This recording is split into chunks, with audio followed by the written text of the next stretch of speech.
Hello, welcome back. I'm so excited. You're back for Career Accelerator Hacks Live with me, Sally Spicer. I've had a really amazing summer, but I've missed you all, and I just forgot how much I enjoyed this. So I've got some amazing guests lined up over the next 2 weeks, and I'm joined by the incredible Rebecca Jenkins. So thank you for being my first guest. Oh, excited, Sally. It is, honestly, I woke up with a real spring in my step this morning, and I absolutely love doing this. I've got over all the nerves and everything now, and all the tech issues that we always go through, and I'm just really excited. So, as always, please interact, ask us questions. We are here to help. Hello, Ruella. Thank you so much for joining us. We are here to help. And I thought it'd be really good to bring Rebecca on today. Number one, I was a guest on her podcast a few weeks ago, which I absolutely loved and loved talking about kind of all things leadership. But Rebecca does an amazing work in sales, and she's a sales expert. We are all in recovery phase. You know, everyone's recruiting at the moment. Everyone wants to bring staff in, which I'm sure we'll talk about. I saw an article that there was over 1 million live jobs at the moment in the economy, which is just fantastic. But companies, need to be upping the ante and refining what they offer in terms of their sales offering. So I just thought it'd be a perfect opportunity for you to come in and impart some knowledge and help us to get to where we need to get to and make the best of the clients that we've already got, go out there and win new business. And you've got such an incredible career history that I really want to talk about. So yeah, can you give us a little bit of a plotted career history? How did it all start for you? Oh, Sally, thank you. Great to be here and imparting knowledge, because I just love sharing what I know, which is what we were chatting about just now. So a very brief background. My career really starts in logistics, where I grew a logistics business to 55 million in sales revenue. We had about 1,000 employees, lots of trucks out on the road. But what an experience of learning how to do things right and wrong in business. But what was fantastic was winning some really big accounts. We did all the distribution for Next and Body Shop. And when you think about the competition in logistics, there's over 100,000 logistics companies, maybe a little bit less at the moment, but around that number. So how did a small logistics company win those really big contracts? And I learned so much from that. So much from kind of nearly losing them to gaining them and keeping those contracts for years, like 20 years. So lots of learning in all of that, which I love to share and talk about. Yeah, incredible. And you're also an author. I don't know how many times I've held this book up actually to my screen. I absolutely love it. And this is my gift for being on your podcast. So thank you so much. So author, number one, how did you become an author? I've got so many questions to ask you. How did you become an author? Number two, keynote speaker. You've been recognized by the industry as one of the 100 most influential people in sales going into 2022. So I genuinely don't know where to start. Let's go on. Yeah, carry on. You've got children, Sally, haven't you? Yes, plenty of them. Plenty of them. Writing a book is like being pregnant, because you get to a point when you're all excited right at the beginning, and then come the end, you think, I just want to get this book out there. And it's like, I just want to give birth. Yeah. It took me a year to write. Wow. But that was like most weekends. My family were very understanding, but it was about how do I impart my knowledge to help others in the most succinct way that I can. So my book is following a methodology, which is called Vital. And that methodology is about how does a company win those really important accounts for their business? Not just customers that come and go, but the customers that you can grow and secure for the long term. So that's what my book is all about. And it comes from the experience of being a small business winning those big opportunities. So I impart that knowledge in a book, and it's been a great experience to put all of that into the book and get it out there. And it's opened doors that I hadn't expected the book to be able to achieve. So I encourage everybody to share their experience in a book. Great way. I mean, it just takes a bit of intensive work to get there, but it can be done. And did you self-publish it? I think it's called a mid. So I didn't go to a big Penguin or anything like that because no need to really. They take most of the profits from the book anyway. And you've got to be of a certain level before they would consider you anyway. Then you can self-publish. But I went down a middle route where I worked with a book, Bounce Books, I think they're called, Discover Your Bounce, something like that. And they did the editing and they did the work with Amazon. And so they helped me and guided me through that process. So it wasn't quite self-publishing, but somewhere in the middle between the two, having a company to guide me through the process. So that was great.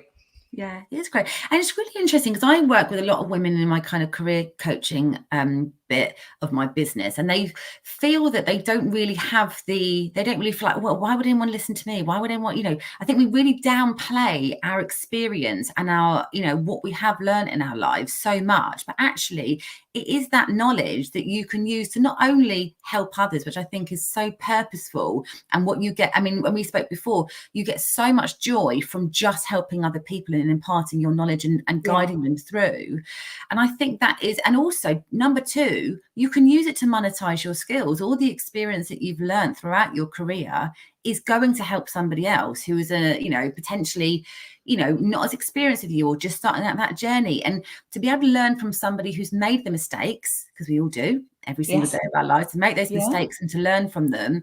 I think it's such a huge investment that any company or any individual can either make on themselves or the organization that they work for. Oh, do you know what, Sally? It's not hugely expensive to write a book.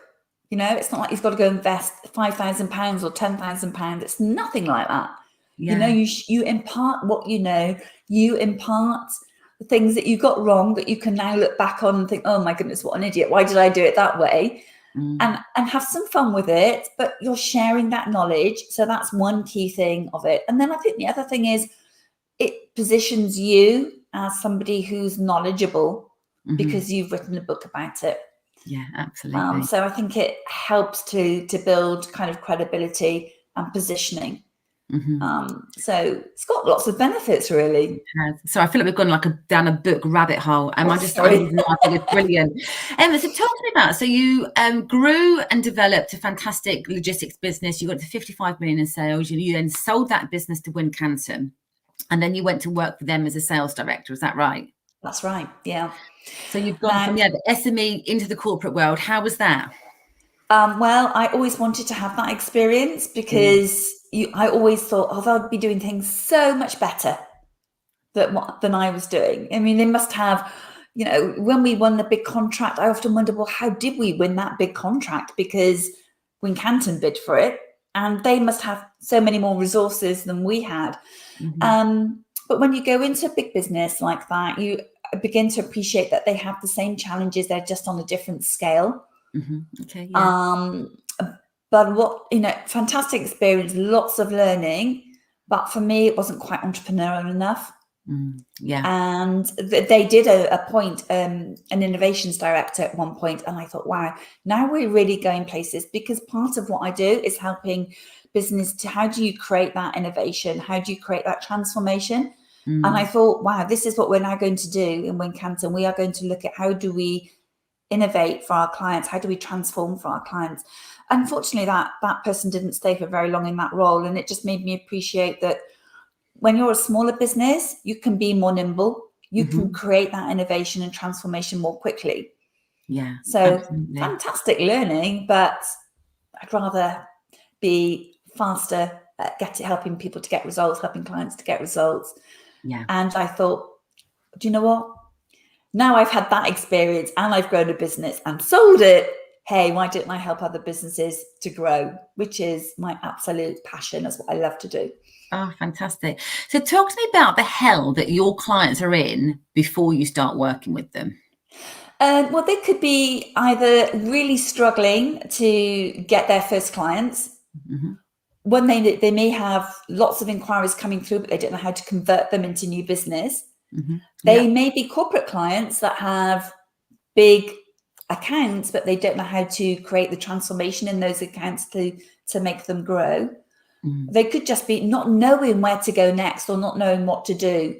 How do I grow my business? How do I get it to the next stage? Or I'm not making any money, or we're making a loss, or we're really not clear. We don't have a clear route map. We don't know how to get to the next stage. We want to grow, we're ambitious, but how do we actually make that happen? And I think that applies, as I said before.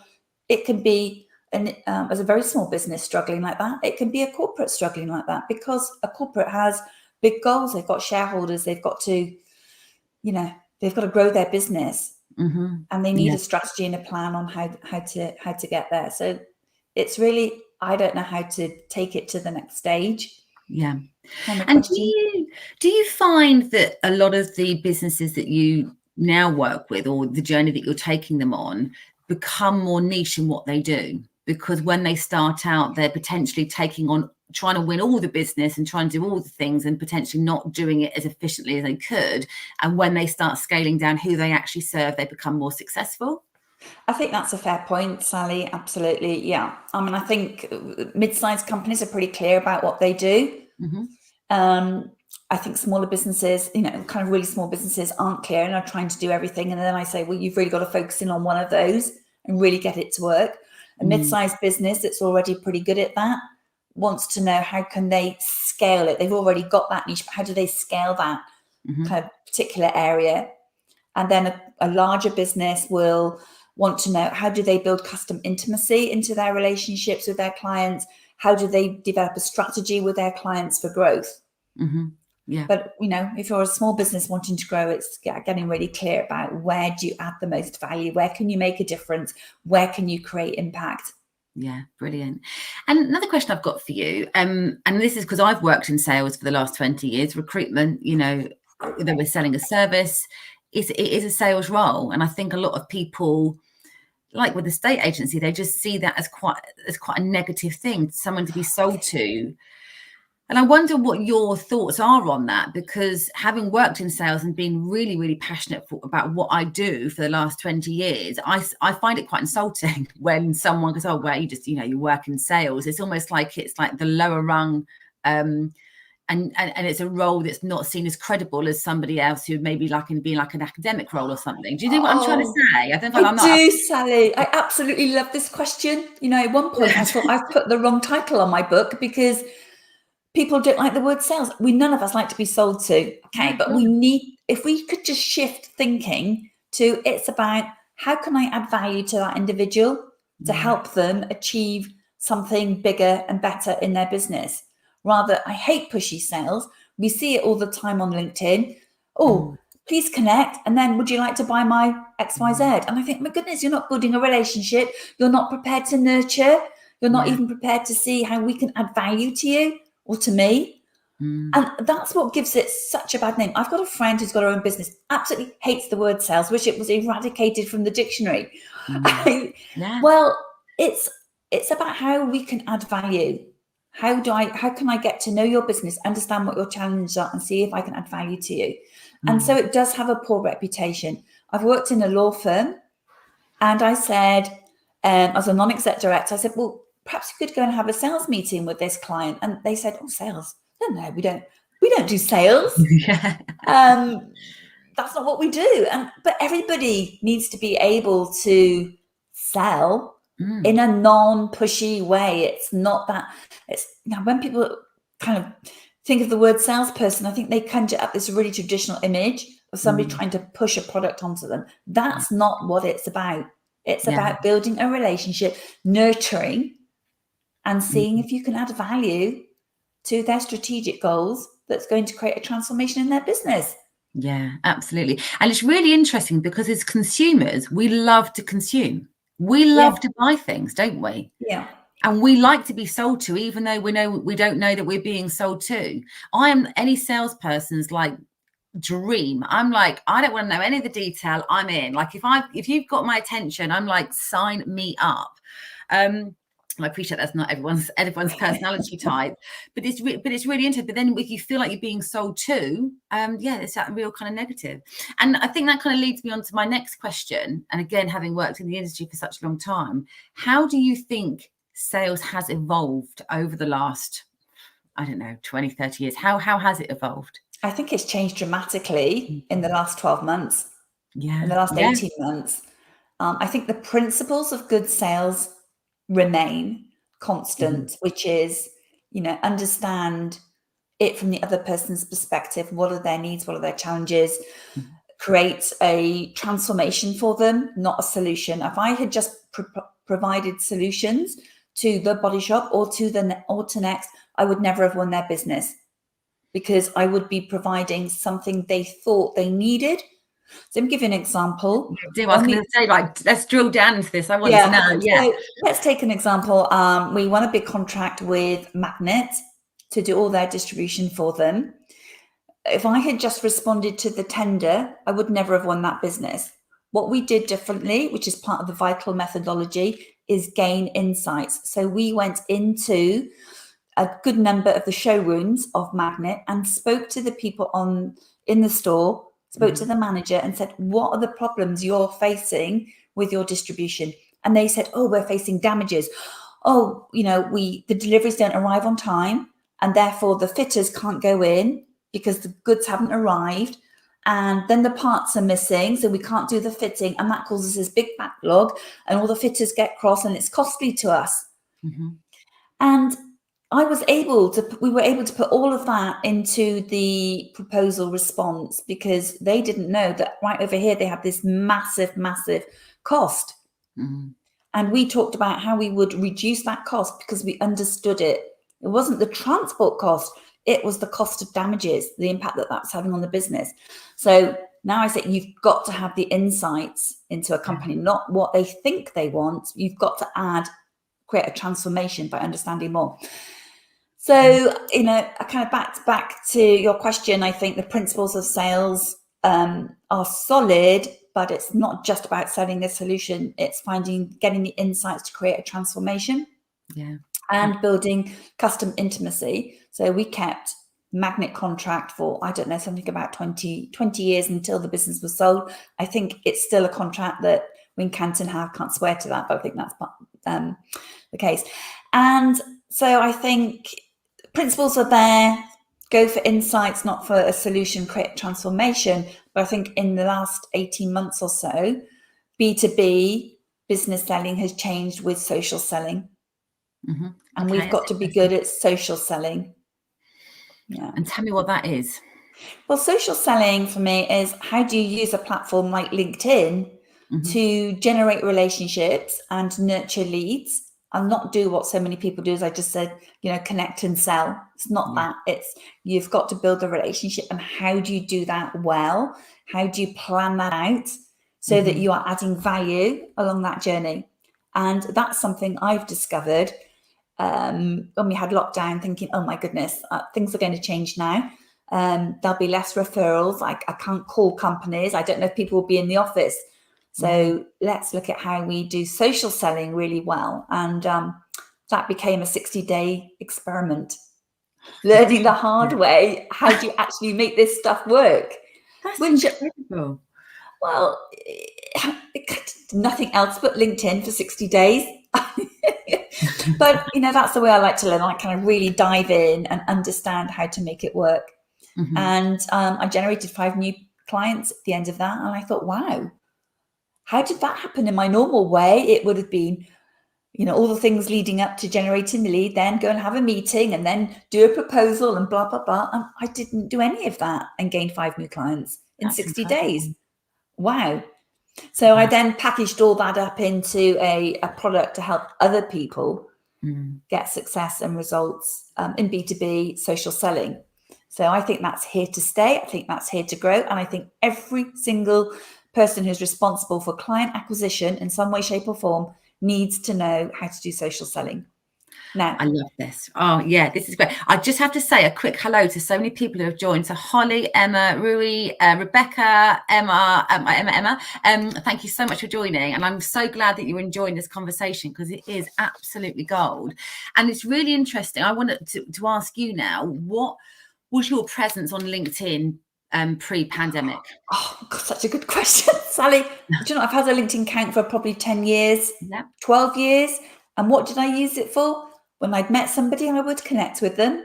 And if I wanted to do a bit of research before a meeting, that's what I used it for. I didn't use it for anything else. I mean, I guess lots of people would be using it for looking for work, but that wasn't what I was using it for. And it was as basic as that. I never thought of it as a place to build relationships. I never thought you could. I know my kids have been telling me this. Oh, yes, you can have relationships digitally, but I never thought you could. Yeah. And that's what's been amazing. I've built some great relationships like we've never met in person. Yeah, But, I love it. You know, isn't it great? We've met on LinkedIn. I responded to a post that you'd put out, thought you'd be great to have on my podcast. And now I'm on yours. So you can build these wonderful relationships digitally, and you can use it to grow your business. You can use it to find the right clients for your business. Yeah, it is all doable. Sorry. No, and I was just going to say, I absolutely agree with that. And I think it can feel very overwhelming to people, LinkedIn. I've got to say, out of all the platforms that I'm on, it's the most engaging in terms of engagement. It's far more conversational. I think with Instagram, which I absolutely love. Oh, in fact, actually, I hit 1,000 followers on Instagram. So I've got a massive balloon that my team bought me. Sorry, I don't know why I brought that in. LinkedIn, sorry, Instagram is very likey. It's not that commenty. Whereas on LinkedIn, you will actually drive conversations. I think it's very easy to become an authority in your market. And I don't mean that from an egotistical perspective. I mean that from I have got X, Y, and Z that I can share and impart my knowledge and start conversation and help people and support people. And people are really receptive to that. And I just think it's incredible. I think on top of that, it's very, I think in terms of the social selling, the term that you use, being able to have a personal brand is so important, because if you start putting content out there and you are absolutely authentic to who you are. So for me, I'm a little bit scatty. I'm a little bit disorganized. I'm really passionate about what I do and I can't spell. That's probably what people see on LinkedIn, but it attracts the right clients for me. It attracts clients who don't really worry about all that stuff, who want to work with me. And it's the most rewarding, because you then are working with the people that you're supposed to be working with. And I think it's okay that not everyone likes you, and it's okay that people have opinions about you. But if you're just being true to yourself, the good will come. I agree. And authenticity is a word that's used a lot these days, isn't it? And it's so important. Just be you. You know, we get things wrong. We're not perfect. Hey, it doesn't matter. Just be you and bring your value and your personality. And you do that well. You bring your personality to, to who you are on LinkedIn, to what you do. And I think that's a great thing, because if you're putting out videos and content, people have a sense of who you are before they meet you. Yeah. So they have to be. Yeah. Being authentic is important. So there's that connection. You are the same person that you come across on LinkedIn. Wow, you're the same person in a conversation like this. Absolutely. Yeah. So talk to me about the LinkedIn course then, because I think this is going to be so valuable to people who are either starting that LinkedIn journey or and I know Emma's on here. I hope you don't mind me calling you out, Emma. I know that you're going from what we would call a lurker to creator. We're going through that phase. What would you talk to me about how it can help people who do that, or people who've got a profile who want to actually use their profile to generate sales, incoming sales? Okay. Well, the first thing to do is to get your profile right. And we can see it every day, not having a professional picture, not having anything other than the grey LinkedIn background, so not positioning your brand and your expertise. That's kind of number one. Mm-hmm. Number two would be make sure your about section is more than a paragraph. Actually talk about the value that you provide, the results that you get for clients if you're using it for lead generation purposes or to find the right clients for your business. So use the about section to really showcase that. And then do your posting, put out your content. Aiming for kind of twice a week, but have a strategy. Find a strategy that works. So my strategy is based around 7 key areas. And you know what I love about LinkedIn? It's actually quite simple to do. Once you've worked out how to do it. It's not complicated. It's just how do you How do you do it? What works? And, the amazing thing for me when I was in that 60 days of kind of learning how to do this, I connected with an individual who is a sales director and a senior salesperson in a global business. And since then, we've had such great conversations. This is leading to, quite a sizable opportunity all through LinkedIn, all through lockdown. How exciting is that? Yeah, it's So incredible. I've been showing clients how to do it, because you can get results and you can go from it. I think the key thing is, how do you go from a cold connection all the way through to converting somebody or nurturing somebody into becoming a client? And I think that's the area that you need to be very specific about and have to think about in advance. Yeah, absolutely. It's so helpful. It really is.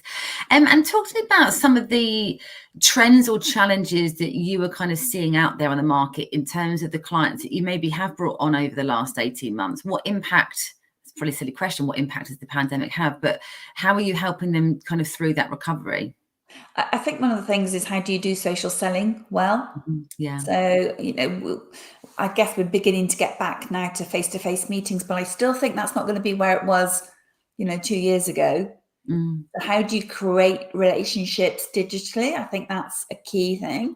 And then the other one, which is really close to my heart, is understanding how can you scale your business through partnerships. And we think about this model. Think about Microsoft. Apparently, they've got thousands upon thousands of partners in their organization.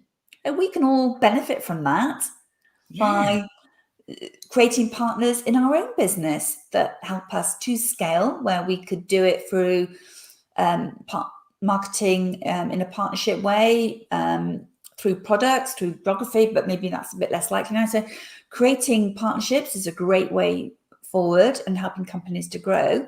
And the other one is, and you and I talked about this just now, isn't it? How do you have a route map to go forward by working with somebody who has been there and done it and can guide you and has your best interests at heart? Now, this is something that large businesses have been doing for years and years. They have non-exec directors. And a smaller business can have their equivalent of that with a business coach that's supporting them and guiding them and giving them a different perspective and sharing and helping them to be accountable in their next steps. I know you're doing this with your own program, which you want to mention. So don't forget to do that. I had completely slipped my mind. I'm terrible at this. I'm so engrossed in the conversations. But I think you're absolutely right. And having worked in quite a competitive sales environment, in terms of recruitment, you cannot even move an inch without one of your competitors kind of breathing down your neck, and it is, I think it was just this kind of, quite a patriarchal, like old boys club type, we're going to win, we're going to be the best. That's kind of the environment that I've worked in for so many years. But what you're seeing now, it is absolutely that collaboration, and it is that partnership that wins business and actually cements relationships. It's the relationship that you need to get into, that you almost kind of can't escape from, because you're so engrossed with their business. I've got a client that I do a huge amount of work for in Southampton, and it was one of my hardest accounts to crack. It really, really was. But I almost kind of made it my mission in life that I was so passionate about wanting to work from them. And also, I just I've invested so much into this, but I would go above and beyond for this client, even when I knew that they weren't really giving me a fair shot at the beginning, to show them what I was made of. And that account genuinely allowed me to continue working throughout the whole of lockdown, help them with a massive finance transformation program. And we work in straight partnership now. And they know when they put a job out to me, they absolutely know I'm going to fill it, and it's just it's a relationship that I'm really, really proud of. Oh, I think relationships at the heart of everything. And I think it's how do you build those relationships? Big businesses want to know how to do this as well. It's not just small businesses. Big businesses want to know, how do you create customer intimacy? How do you really develop that? Small businesses are able to do it more quickly, because they can follow a methodology and make that happen quickly in their business. I think that's really exciting for SME businesses to be able to do that. It reminds me of a bit like you said just now, I wanted to win the Body Shop account. Nobody was going to stop me. I was going to win that account. Yeah. I mean, it took 18 months, but we got there, and we kept it for 20 years. Nearly lost it, which was a big, big, big lesson. But yes, and something else you said to me, Sally, was, look, if you don't ask, you don't get. Well, if I didn't ask you, would you like to come on my podcast? You didn't mind me asking, but you could have said no. And if you said no, well, fair enough. I found somebody else who would. I mean, it's just having the confidence, maybe, or the courage to ask. I think it's that, and it's also around mindset of an objection. An objection is just somebody needing their questions answered. Someone's not going to buy if they haven't answered all their questions, and their brain is telling them to ask all these questions. So objection handling, and we talk about this a lot in recruitment, is just walking someone through a process. What is it that you're concerned about, and how can I help you overcome that concern? And actually, it might come to the end of the conversation and think, this partnership isn't right, or this relationship isn't right. But, objection handling, I think, is all about mindset, and also coming at things from an abundance perspective. I know if such and such doesn't want to use me or doesn't want to work with me, there's going to be other people that do, And I think if you go into it with that mindset, it really kind of helps, that rejection. It's not personal. There could be 100 different reasons why someone doesn't, decide to go down that route. But you've got to have knowledge and comfort in the ones that you do attract, the right ones. Yes. And you've got to see objections as a gift, because if you don't get any objections, you're not likely to win the business, because they're not investing in understanding how it would work for their business. So bring on those objections and use them as an opportunity to cement the relationship and show them how you can do a great job. So no objections, no sale. And objections are a gift to bring on and to unwrap and get to the real kind of present that's inside it, because there is a present inside every objection. Yeah. Oh, I love that. I'm going to use that. That's brilliant. I really like that. I just think people just see it as, like a rejection of them personally. Like, the day I became successful in recruitment, and it's interesting that Rebecca Barron-King, Rebecca and I worked together. Oh, actually, I can't admit, is it 15 years ago, Beck? Something like that. But I was working in a really high volume contract recruitment desk at the time, and people used to let me down all the time, didn't go to work. And I used to really, really take it personally. And the minute, because we live in Southsea, so as soon as the sun came out, no one wanted to go to work. They used to go down to the beach, whatever, in a contract world. But the minute I stopped taking it personally and thought, this isn't about me, this is about them, I just found recruitment so much easier. Yes. Oh, I lost. Yeah. No, I lost you there. Oh, right, brilliant. Right, so let's put a link on where people can sign up to your LinkedIn course, because it sounds great. And in terms of the price point and what someone can expect going through it, can you just talk us through that? Yeah, it's £238. That's £200 plus VAT. So £238 is the total price. And it covers everything from using a basic LinkedIn account. So how to go from scratch, not knowing how to use LinkedIn at all, to using it to find the right leads for your business. And then once you have those leads, how do you convert them into new sales opportunities and clients? So we go through the objection handling, we go through all the touch points, we go through the nurturing process as well. So it's bite-sized chunks of learning over 10 days. So 20 minutes, 15 to 20 minutes a day, learn, then implement, then come back. It's called the LinkedIn system. And do you want me, where shall I put the link? Yeah, can you get on the comments? If not, we could, because these videos get saved. If not, we can pop the comments on that. We can put the link in where to join on the comments. That would be absolutely brilliant. And from reading your book as well, you have got a very methodical. Let's do that. Yeah, that'd be great. A really methodical process that you take people through. You're really organized. You talk about having a really refined approach, which is really good, having really practical steps. And I think, that's how I like to learn, is actually, right, what do I need to do? And then how do I do it? And then it's go and do that and then come back in. So it sounds like a great offer. I feel like I'm losing you a little bit. Sorry. I don't know whether it's me or you. Yeah, and I'm here. No, do you know what it is for me, Sally? It's what do I do next? Are we okay here? Are we okay? It's kind of what do we do next? What do I need to do now? And that's what the LinkedIn program shows you. How do you go from A to B? It's from all that experimenting over those 60 days and getting those clients in. So it's that step-by-step process. What to avoid, what you mustn't do, what you should do, how to do it well, step by step. It's very, very practical because I kind of guess that's the way I am. I don't want this, it's not airy fairy stuff. It's what do I do next? Yeah, absolutely. Oh, brilliant. Right. Well, no one's brought up any questions. If you've got any questions, please do let us know. Actually, there's one more question I've got for you, actually. Talk to me about being a keynote speaker, because someone says that, and I just think I'm just in awe. So how do you become? So I've asked you how to write a book. How do you become a keynote speaker?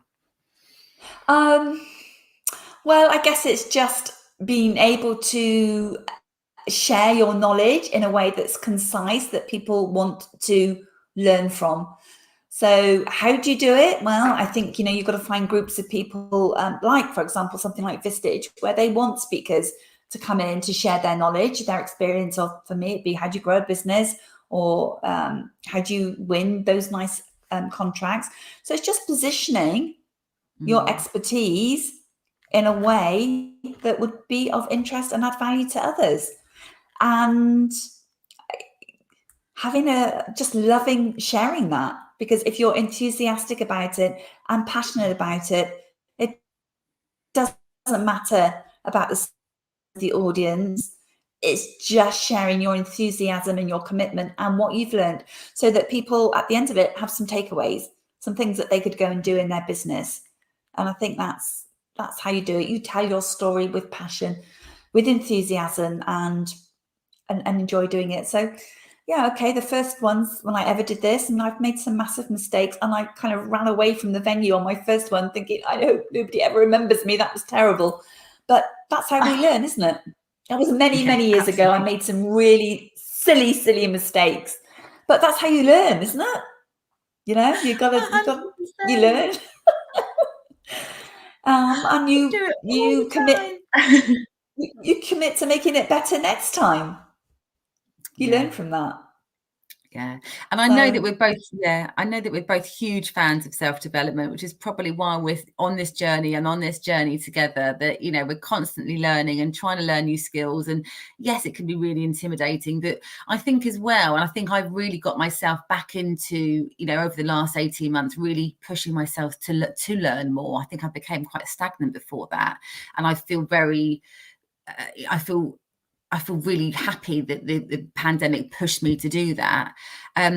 Once you start learning new skills and really pushing yourself out there, the next time you do it, it's easier. The next time you do it, it's become and it then becomes from feeling overwhelmed to quite excited about what you can be learning next. So I would, invite anyone just to not put it off, just learn a new skill, whatever it is, whatever it's going to do to bring you joy, just try something new.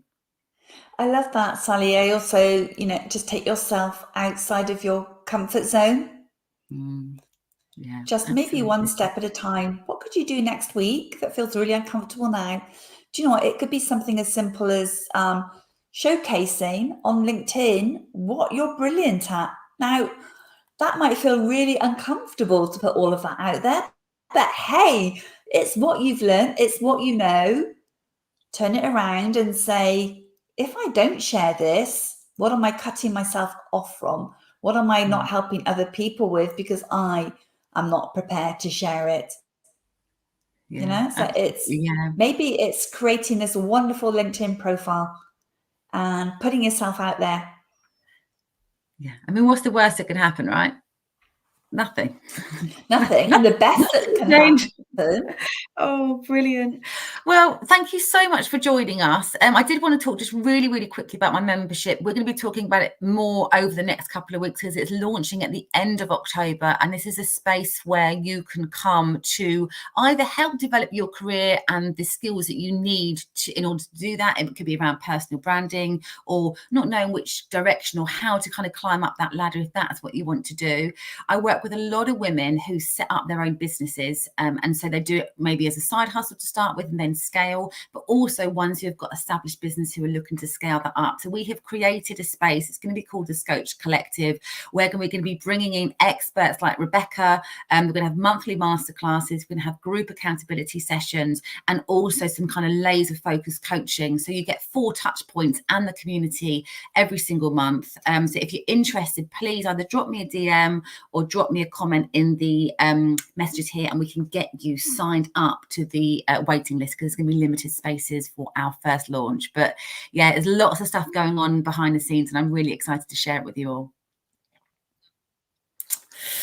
Brilliant. Right. I suppose we better get back to some work, Rebecca. Thank you so much for joining. I know how incredibly busy you are, so I really appreciate your time. And thank you all for joining us, whether it's live or whether I know a lot of people catch up on this after the event. So yeah, thank you all. Welcome back. Career Accelerator Hacks Live. This feels like where I need to be in my life. So thank you. And I'll see you all again next week. Thanks, Rebecca. Oh, thank you, Sally. Thank you so much. Take care. See you soon. Bye. Bye.